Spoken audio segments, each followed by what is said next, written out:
Man na rin natin kung ang lasa. Naka-food trip ka na ba ng baga ng baboy? Hindi pa eh, ano bang lasa niyan? Para siyang yung sikat na food trip na tinatawag nilang dos tres. Ah, di ba masarap yan? Oo, at ang maganda pa nga dito ay tinitimbang nila to para pantay-pantay ang bigay nila sa kanilang mga parokyano. At anong binibenta nyo dito? Baga po ng baboy. Baga ng baboy? Yes po. Iba po to sa baga ng baka? Yes po, iba po. Fresh po yan, madam? Yes po. Magkano naman po yan, madam? Meron tayong 20 per stick, 50 pesos po yung naka-cup, 100 pesos po yung naka-styro. Yung baga ng baboy na yan, bagong kate. Yes po, araw-araw po yun, bago po yun. Saan po located ito, madam? Tapat po kami ng Paraiso Court, Ugbo. Good. Anong oras naman po nag-open tong store nyo? 5 p.m. po hanggang 12 a.m. Yes po.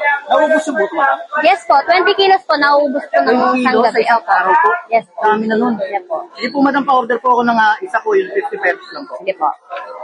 Ginagrams po natin, sir, para po pantay-pantay. Ilang grams naman po yung baga ng baboy niyo, madam? Sa 50 pesos, sir, 80 grams po.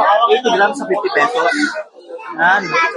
Ulit, ang dami na pala, no? Ito naman po suka niyo, madam, talagang gawa niyo to? Yes po, sir. Yung mga ingredients po niyan, bine-blender po namin para po malasa talaga.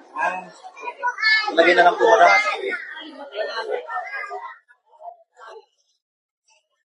Yun mga kaipips, ito na yung baga ng baboy na in-order natin. 50 pesos lang to. Ilang grams na ulit to, madam? 80 grams. Yan, tikman na natin mga kaipips.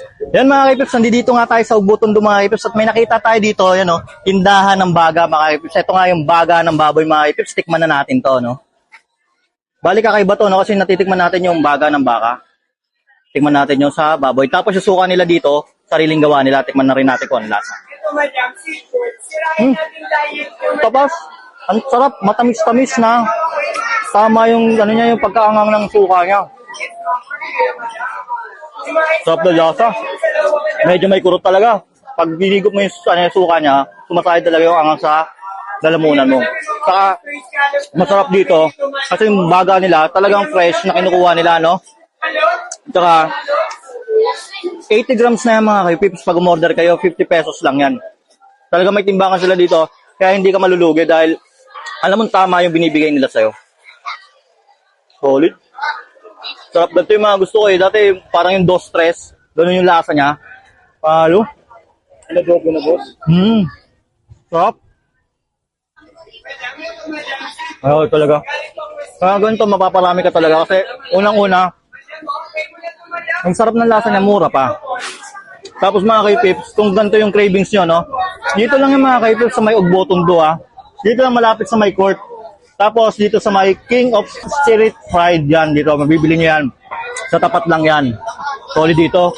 Kaya pumunta na kayo. Hello guys! Naghahanap ka ba ng healthy kape? Bakit hindi mo subukan tong Santon Gold Coffee Mix para healthy ang iyong gising araw-araw?